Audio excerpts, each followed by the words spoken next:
السلام عليكم ورحمة الله وبركاته. بسم الله الرحمن الرحيم. الحمد لله رب العالمين، والصلاة والسلام على أشرف الأنبياء والمرسلين نبينا محمد وعلى آله وصحبه أجمعين. رب اشرح لي صدري ويسر لي أمري واحلل عقدة من لساني يفقه قولي. أما بعد. Muslimin dan muslimat, hadirin dan hadirat yang dirahmati Allah Subhanahu wa taala sekalian. Alhamdulillah, pada pagi ini kita dapat kembali meneruskan bicara kita dan pembacaan kita pada surah Al-Baqarah. Dan insya-Allah pada pagi ini kita akan baca dari ayat yang ke-81. Surah Al-Baqarah 81 dalam juzuk yang pertama, muka surat 12. Surah 12 ayat yang ke-81. A'udzu billahi minasy syaithanir rajim.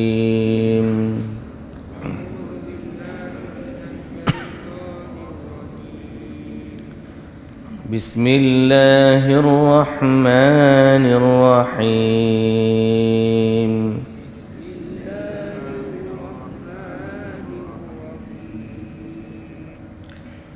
بلى من كسب سيئة وأحاطت به خطيئته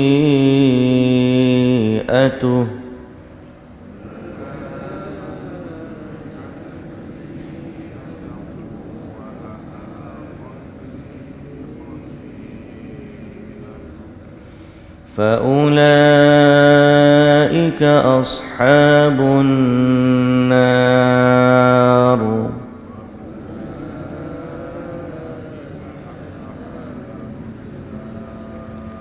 هم فيها خالدون.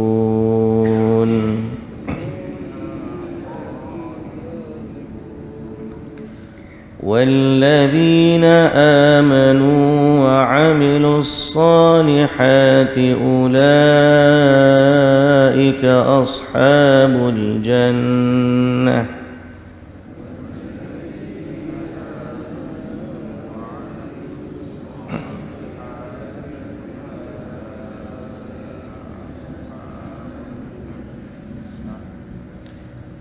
هم فيها خالدون.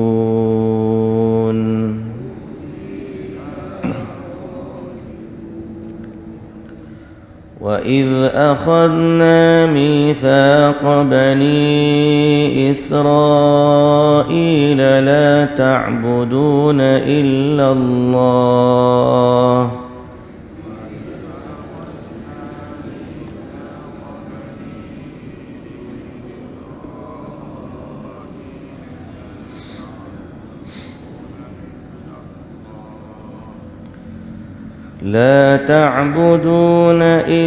الله وبالوالدين إحسانا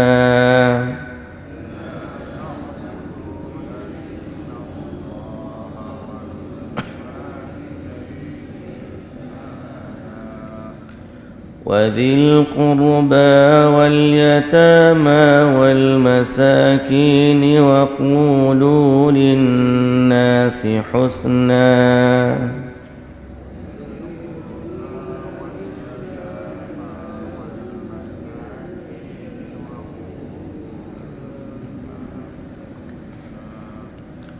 وأقيموا الصلاة وآتوا الزكاة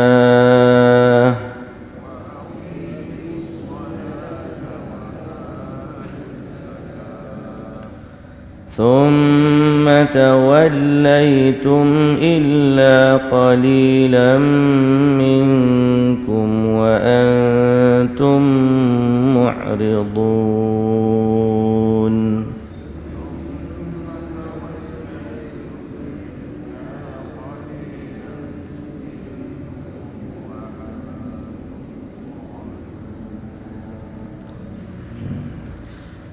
Bismillahirrahmanirrahim. Alhamdulillah. Segala puji dan syukur bagi Allah Subhanahu wa taala, Tuhan pencipta kita, yang mengatur segala urusan kita, yang maha mengasihani, yang maha merahmati. Dialah Allah, satu-satunya Tuhan yang wujud, dan tidak ada lagi selain daripadanya yang berhak untuk disujud. Selawat serta salam ke atas Nabi kita Muhammad sallallahu alaihi wasallam, juga atas ahli keluarga baginda, para sahabatnya dan para pengikutnya yang setia sehinggalah ke hari kiamat. Alhamdulillah, muslimin dan muslimat yang dirahmati Allah, kita dapat sambung bacaan kita dari surah Al-Baqarah, dan kita berada pada kisah Bani Israel yang merupakan iktibar pengajaran kepada kita sebagai umat Islam. Dan kita sebagai umat yang terakhir ni, kira-kira antara nikmat yang Allah beri kepada kita ialah kita boleh mengambil pelajaran dan iktibar daripada kisah-kisah terdahulu, dan kita jadikan dia sebagai sempadan untuk kita tidak berbuat seperti mana yang telah dilakukan oleh mereka. Antara sifat yang disebut oleh Allah tentang Bani Israel yang kita baca semalam ialah mereka ni tak baca Taurat, tak belajar Taurat. Sebahagian daripada mereka ummiyun, buta huruf. Bukan buta huruf tak erti baca, tak erti inti kandungan kitab. Sehingga apabila adanya satu kumpulan lain, iaitulah ulama mereka, datang menulis sesuatu dengan tangan mereka yang hina, menokok nambah kitab Taurat yang ada dengan mereka. Lalu ulama-ulama, pendeta-pendeta tersebut kata pula ini adalah kitab Allah. Taurat tu dia tulis, dia tokok tambah, lalu dia kata ini datang dari Allah. Maka percayalah golongan-golongan yang tak pernah baca kitab. Allah Ta'ala kata fawailul lahum mimma katabat aydihim wa wailul lahum mimma yaksibun. Celakalah mereka. Celakalah mereka pada apa yang mereka lakukan, dan celakalah mereka pada apa yang mereka dapat hasil daripada kerja itu. Maka berdasarkan ayat ini, kita tahu ada dua kumpulan Bani Israel yang dicela oleh Allah. Satu, orang-orang yang jahil, yang tak suka dan tidak membaca kitab-kitab mereka. Yang kedua, golongan orang yang cerdik di kalangan mereka tapi mengambil kesempatan. Liyashtaru bihi thamanan qalila. Allah Ta'ala kata mereka buat tu untuk dapatkan habuan yang sedikit. Sama ada nak dapat pengaruh, nak dapat harta, nak dapat kedudukan dan seumpama dengannya. Jadi dua-dua ni dicela oleh Allah Subhanahu wa taala. Malah dalam ayat Quran, ayat surah At-Taubah, Allah Subhanahu wa taala sebut ittakhadhu ahbarahum wa ruhbanahum arbaban min dunillah. Mereka ni menjadikan pendeta-pendeta dan rahib-rahib mereka sebagai Tuhan-Tuhan bagi mereka selain dari Allah.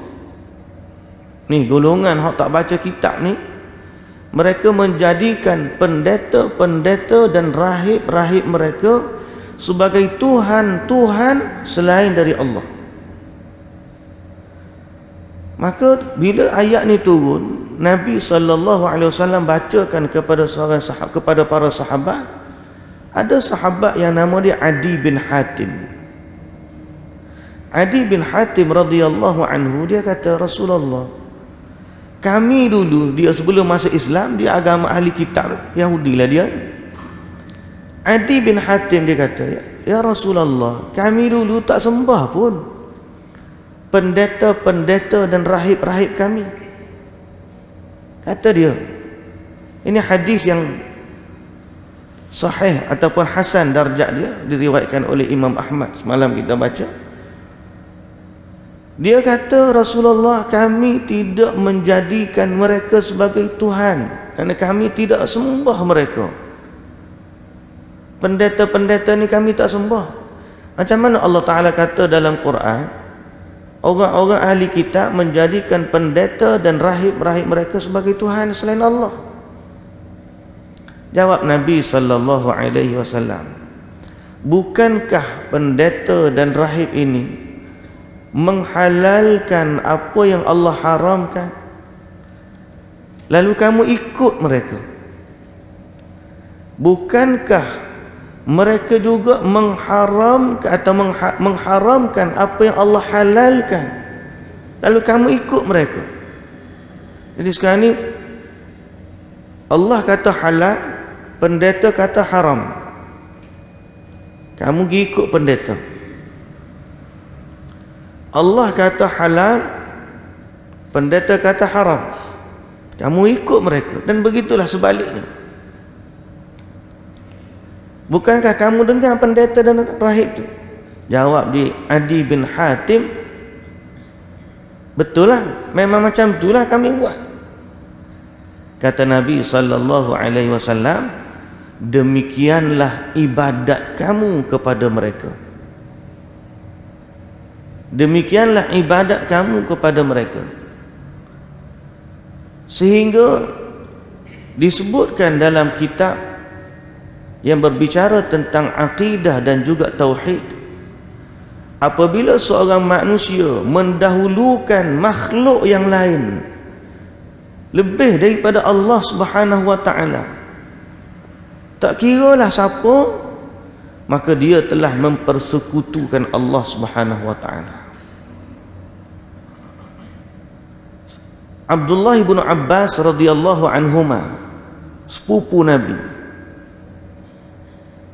lepas daripada Nabi wafat, dia dah mengajar. Bila dia mengajar, dia akan kata kepada tabi'in, orang anak murid dia, "Qala Rasulullah sallallahu alaihi wasallam." Rasulullah bersabda begini. Rasulullah kata begini. Rasulullah pesan begini. Ada orang kata, tapi Abu Bakar dan Umar kata lain. Kata Abdullah bin Abbas, "Aku takut dan bimbang akan menimpa kamu bala berupa hujan batu dari langit, kerana di saat aku kata Rasulullah bersabda, kamu kata Abu Bakar kata." Seolah-olah Abu Bakar tu tandingannya bagi Rasulullah, dan seolah-olah Abu Bakar memiliki kuasa menentukan sesuatu dalam agama, padahal tidak boleh. Dan Abdullah ibnu Abbas cakap tu pun mimbabil mubalaghah. Mimbabil mubalaghah ni maknanya dalam sudut nak memberikan satu contoh yang berat. Padahal Abu Bakar dan Umar, kalau kita semak semua sejarah hidup, tidak ada pun apa yang Abu Bakar dan Umar buat bertentangan dengan Nabi sallallahu alaihi wasallam. Cuma nak bagi contoh, seandainya orang seperti Abu Bakar dan juga Umar yang merupakan umat terbaik ataupun manusia terbaik dalam umat ini dijadikan alasan untuk meninggalkan sabdaan Nabi sallallahu alaihi wasallam, maka itu saja sudah cukup untuk mendatangkan bala dan hukuman dari Allah Subhanahu wa taala. Apatah lagi kalau orang lain bawah kedudukannya daripada Abu Bakar dan Umar. Tak boleh. Kenapa? Kerana manusia selain daripada Nabi sallallahu alaihi wasallam tidak boleh mendatangkan syariat dalam agama Allah. Adapun Nabi sallallahu alaihi wasallam, baginda juga bukan yang memberikan syariat. Baginda hanya menyampaikan apa yang Allah wahyukan. Sehingga ada beberapa ketika waktu orang tanya Nabi sallallahu alaihi wasallam soalan yang belum lagi Allah wahyu kepada Nabi, Nabi tak jawab. Nabi tak jawab. Sehinggalah datang wahyu, Nabi panggil balik. Mana hak tanya tadi? Nabi baru jawab. Pasal apa? Sebab agama ni bukan milik Nabi sallallahu alaihi wasallam. Agama ni milik Allah Subhanahu wa taala. Sebab tu Allah Taala kata dalam Quran, "Wa ma yantiqu 'anil hawa in huwa illa wahyun yuha." Nabi Muhammad sallallahu alaihi wasallam, baginda tidak bercakap dengan hawa nafsu. Sebaliknya, apa yang baginda sebut adalah wahyu dari Allah Subhanahu wa taala. Jadi sebab apa Nabi tak berani nak jawab apa yang Nabi tak tahu? Kerana agama ni urusan Allah. Dan siapa-siapa yang mendatangkan dalam agama apa yang bukan dari Allah Azza wa Jalla, maka dia seperti golongan Bani Israel yang menokok nambah Taurat, lalu dia kata inilah datang dari Allah, akhirnya mereka dicela oleh Allah Subhanahu wa taala. Orang yang menokok nambah agama ni dicela oleh Allah, seolah-olah dia memiliki satu kekuasaan yang sama level dia dengan Allah. Am lahum syuraka'u syara'u lahum minad dini ma lam ya'zam bihillah. Allah Ta'ala kata, apakah mereka memiliki sekutu-sekutu bagi Allah yang mendatangkan syariat bagi mereka pada apa yang tidak diizinkan oleh Allah. Mana siapa yang datang bawa syariat baru yang Allah tak ajar, yang Allah tak suruh, Nabi tak ajar, dia datang bawa syariat yang baru, maka seakan-akan dia itu sekutu bagi Allah, kerana dia letak level dia sama dengan Allah Subhanahu wa taala. Dan siapa yang mentaati mereka lalu meninggalkan apa yang Allah Taala sebut, Allah Taala suruh, Allah Taala kata halal, pendeta dia kata haram, dia ikut pendeta. Allah Taala kata haram, rahib dia kata halal, dia ikut rahib. Maka Allah Ta'ala sebut dalam Quran, inilah sifat penyembahan kepada rahib-rahib dan pendeta-pendeta. Lalu mereka mempersekutukan Allah, bukan dengan patung berhala, bukan dengan sembahan-sembahan yang kaku, pokok kau batu kau matahari dan seumpama dengannya, tetapi mereka mempersekutukan Allah dalam ketaatan mereka kepada rahib-rahib dan pendeta-pendeta. Sebab tu apabila ada orang yang kata kalau Nabi sallallahu alaihi wasallam ke kanan, kemudian tok guru ke kiri, kita ikut ke kiri ikut tok guru sebab dia tahu macam mana, ayat itu ayat yang sangat bahaya. Ayat itu sangat bahaya. Pasal apa? Sebab kita diminta untuk mengikuti Nabi kita Muhammad sallallahu alaihi wasallam. Jadilah umat yang terbaik, yang mana umat terbaik dalam Quran disifatkan apa saja datang dari Allah dan Rasul, mereka akan kata sami'na wa ata'na, dan mereka tidak menokok nambah. Kata Abdullah ibn Mas'ud, seorang lagi sahabat Nabi yang masyhur, bahasa mudah ni bahasa kita, biarlah buat amalan tak banyak pun, tetapi menepati apa yang Nabi sallallahu alaihi wasallam ajar lebih baik daripada kita buat banyak tapi benda itu tidak diajar oleh Nabi sallallahu alaihi wasallam. Pasal apa? Sebab agama ni milik Allah. Agama ni milik Allah. Ambil iktibar. Saya bagi contohlah tuan-tuan yang dirahmati Allah. Kita ni kalau dalam perlembagaan negara, dustur daulah, kita bukan ahli parlimen, boleh tak kita ni letak satu akta dalam perlembagaan negara Tak boleh. Hatta kalau kita ahli parlimen sekalipun, tak cukup 2/3, tak boleh nak gubal akta dalam perlembagaan. Pasal apa? Sebab perlembagaan tu satu, dia panggil apa? Perkara dustur dasar negara yang dijaga, dan dengan perlembagaan itulah berjalannya semua gerak kerja yang ada dalam negara dari sudut pentadbiran dunia. Adapun syariat adalah dasar perlembagaan yang berkait dengan akhirat. Apa yang kita imani, apa yang kita lakukan, apa yang kita ucapkan, bila berkait dengan urusan akhirat, dia adalah agama. Dan agama ni milik Allah. Kalau urusan dunia pun kita tak boleh nak tokok tambah main-main. Macam mana orang berani untuk menokok nambah urusan akhirat, sedang urusan akhirat itu adalah milik Allah Subhanahu wa taala. Dan ini yang kita ambil iktibar daripada kisah yang kita baca, macam mana Allah cela orang-orang ahli kitab yang telah mengubah kitab-kitab mereka.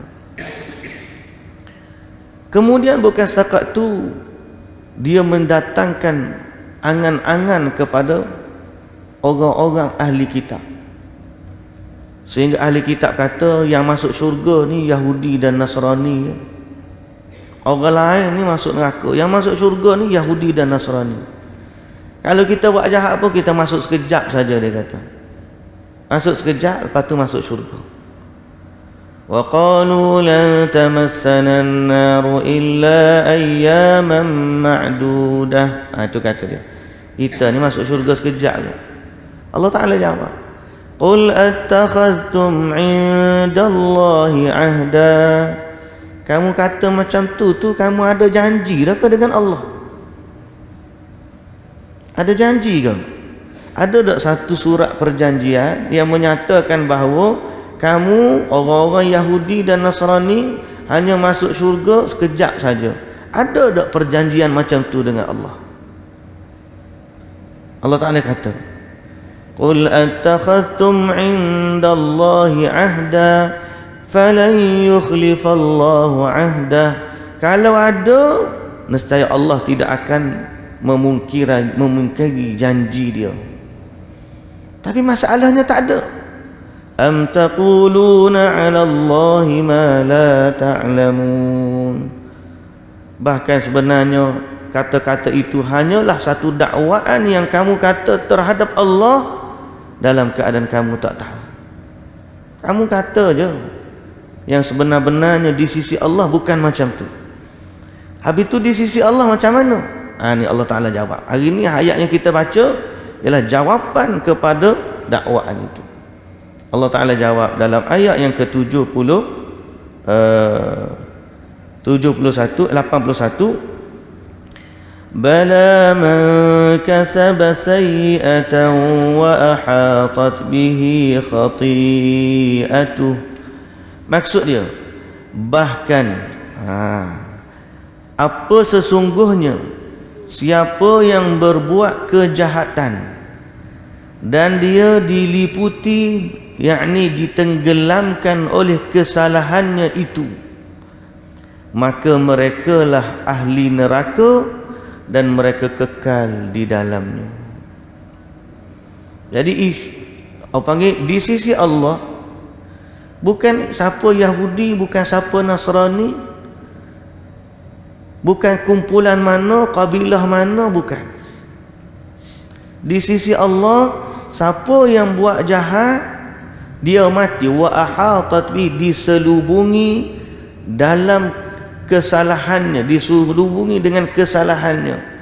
Disebut dalam tafsir, dia buat jahat dan dia mati dalam kejahatan. Kalau dia taubat, lain cerita. Dia mati dalam keadaan tak sempat taubat. Terutamanya dosa paling besar sekali, iaitulah dosa syirik. Siapa yang mati dalam kesyirikan, maka dia ahli neraka yang kekal di dalamnya buat selama-lamanya. Siapa yang mati dalam keadaan menduakan Allah,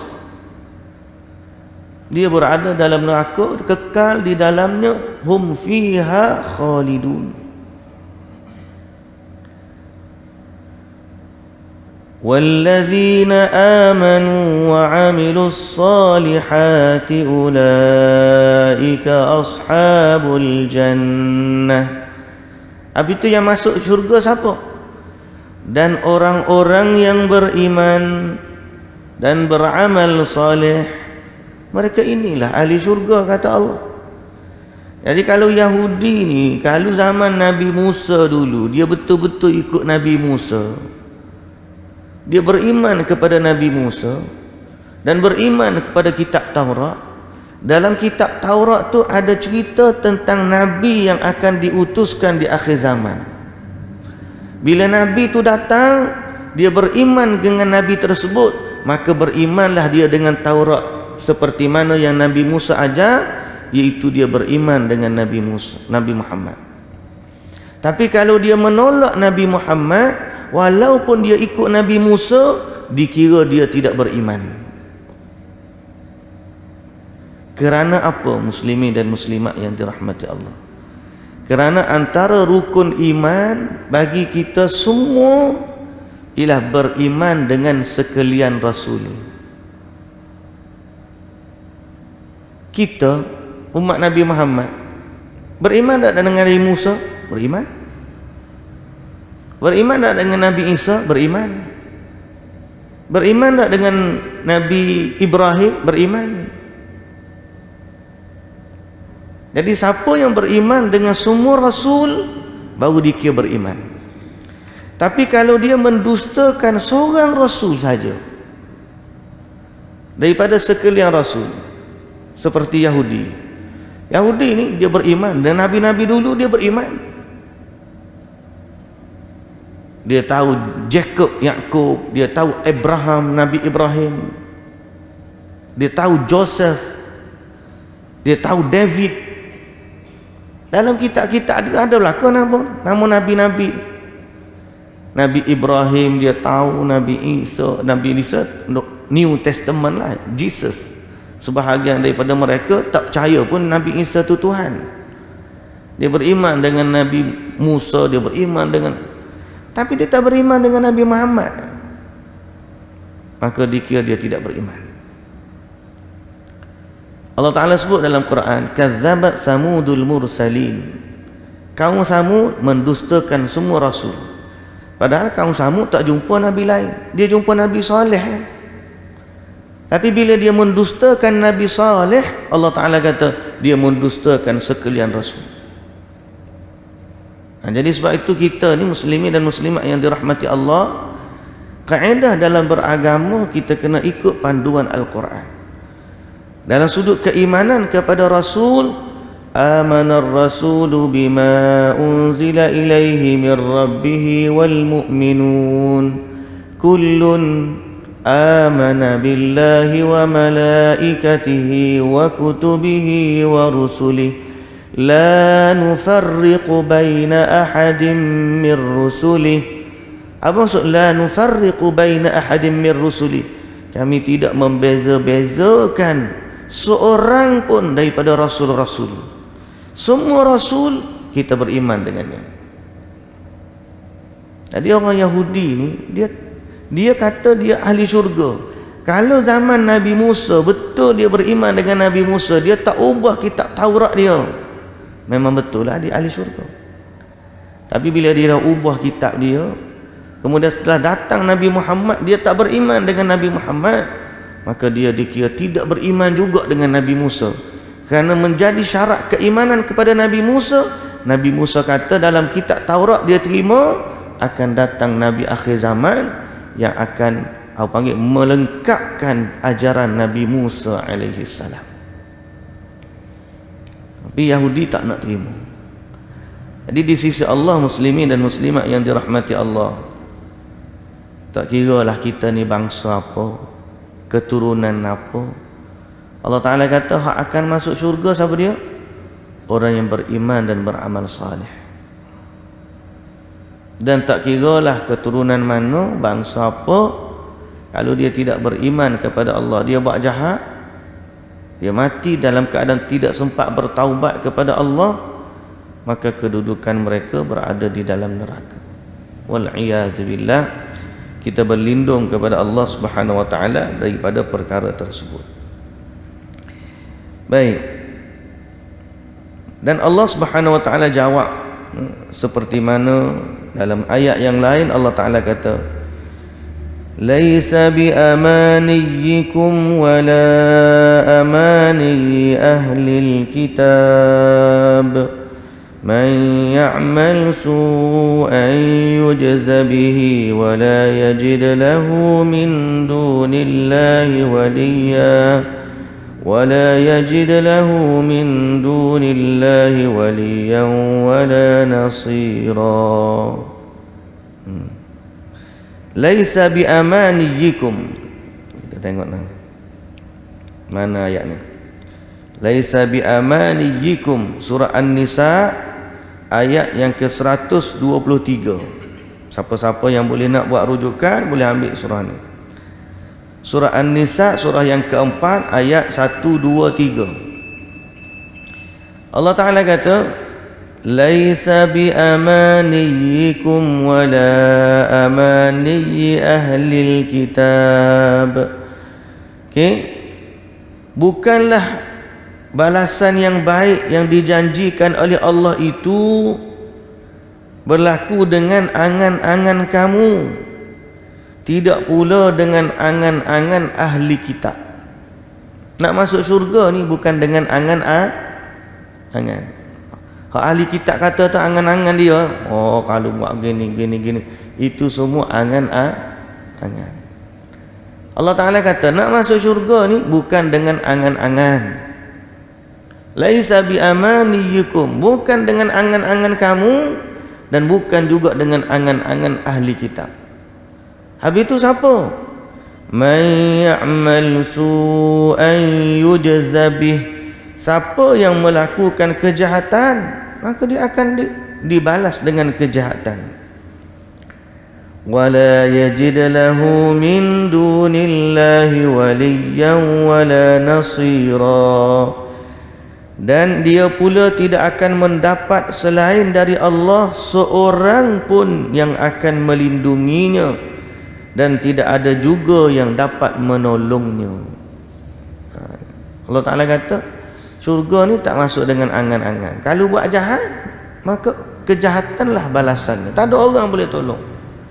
Dan seterusnya Allah Ta'ala kata, وَمَنْ يَعْمَلْ مِنَ الصَّالِحَاتِ مِنْ ذَكَرٍ أَوْ أُنْثَى وَهُوَ مُؤْمِنٌ فَأُولَئِكَ يَدْخُلُونَ الْجَنَّةَ وَلَا يُظْلَمُونَ نَقِيرًا. Dan siapa yang mengerjakan amal salih dari kalangan lelaki ataupun perempuan sedang dia beriman, syarat dia mesti beriman. Ini kita duduk bahaskan senantiasa, muslimin dan muslimat. Iman, harta yang paling berharga. Kalau buat amal baik tak ada iman, tak ada manfaat. Mesti ada iman. Kalau buat syirik, buatlah kebaikan banyak mana pun, dia tidak akan termasuk dalam golongan orang-orang yang berbuat kebaikan, sebab dia telah melakukan satu dosa yang menghapuskan segala kebaikan mereka. Itulah syirik. Jadi ayat ni sama dengan surah An-Nisa, bahawa kita nak masuk syurga sekali lagi tidak dengan angan-angan, tapi kita masuk syurga dengan asbab. Nombor satu sekali rahmat Allah lah. Dan rahmat Allah ni Allah akan bagi kepada orang yang beriman dan beramal salih. Ayat yang seterusnya, muslimin dan muslimat yang dirahmati Allah. Wa idh akhadna mithaqa bani Israila la ta'buduna illa Allah.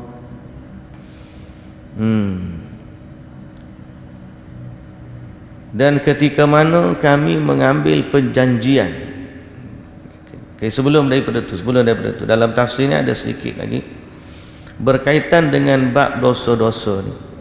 Kalau kita nak masuk syurga ni dengan amal soleh dan kita takut daripada dosa-dosa yang boleh menjerumuskan seorang itu ke dalam neraka. Bab dosa ni, kata Abdullah ibn Mas'ud, Rasulullah sallallahu alaihi wasallam bersabda, "Iyyakum wa muhaqqaratiz dzunub, fa innahunna yajtami'na 'ala ar-rajuli hatta yuhliknahu." Wa inna Rasulullah sallallahu alaihi wasallam daraba lahum mathala kamathali qaumin nazalu bi ardi falah fahadara sani'ul qaum faja'ala ar-rajulu yantaliqu fayaji'u bil 'udi war-rajulu yaji'u bil 'udi hatta jama'u sawadan wa ajjaju naran fandajau ma qadhafu fiha. Kata dia, Nabi Abdullah ibn Mas'ud kata, takutilah kamu atau jauhilah kamu dosa-dosa yang dianggap remeh. Bab dosa ni jangan fikir, oh aku ni okey lah pasal aku tak buat dosa besar.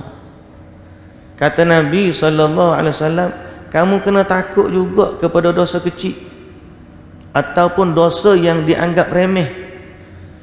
Kerana apabila berkumpulnya dosa-dosa ini atas seorang lelaki, dia boleh membinasakannya. Seperti seorang lelaki, kata Nabi, seperti satu kaum singgah di satu padang musafir. Kemudian dia pun nak masak makanan. Lelaki-lelaki pun pergi cari kayu api. Orang ni bawa satu kayu api kecil, hak tu bawa ranting, hak ni bawa ranting, hak ni bawa ranting. Lama-lama ranting-ranting tu berkumpul menjadi satu longgokan kayu api yang besar. Lalu mereka menyalakan api tersebut. Menyalalah api itu dan besarlah api itu sehingga membinasakan apa sahaja yang dicampak dalam api itu. Dan Nabi kata begitulah perumpamaan dosa-dosa kecil, dosa-dosa yang dianggap remeh. Habis itu kita lagu mana, muslimin dan muslimat yang dirahmati Allah? Kita ni lagu mana? Lagu mana kira lah kita ni? Sebab kalau kira dosa-dosa kecil tu, ya salah, banyaklah kita ni. Hanya kita lah tahu urusan tu antara kita dengan Allah. Tapi kalau kita kira-kira, mata kita banyak tengok benda-benda, hak kurang-kurang sia-sia. Mulut kita salah cakap, tangan kita salah cubit, kaki kita salah pergi,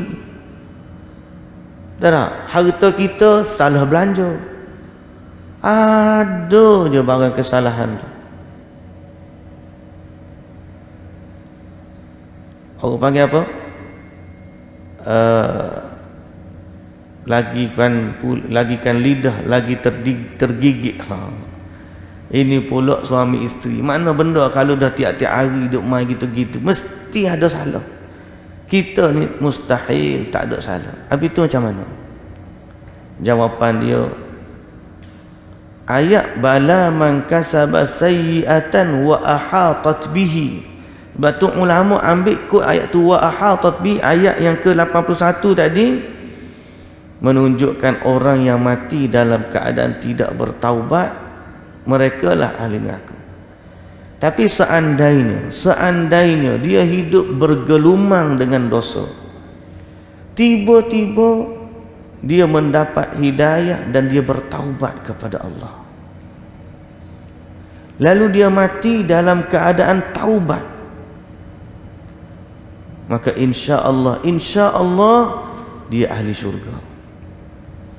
Seperti mana kisah seorang lelaki yang bunuh 100 orang, yang disebut kisah dalam hadis yang masyhur kita senantiasa dengar.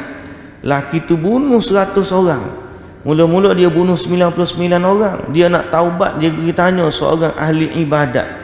Ahli ibadat tu muka dia ibadat rajin tapi ilmu tak ada. Bila orang tu tanya, aku nak taubat boleh dah? Tak boleh dah, kamu jahat ni.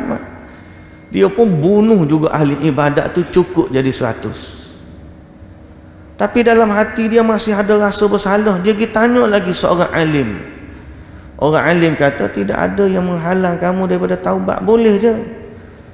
Cuma untuk bantu kamu taubat, kamu kena pindah. Jangan taubat negeri ni, nanti kamu buat balik apa yang kamu buat. Kamu pergi pindah pada negeri yang lain, tempat baru, suasana baru, kamu berubahlah jadi orang baru. Dia kata, okey, aku nak taubat.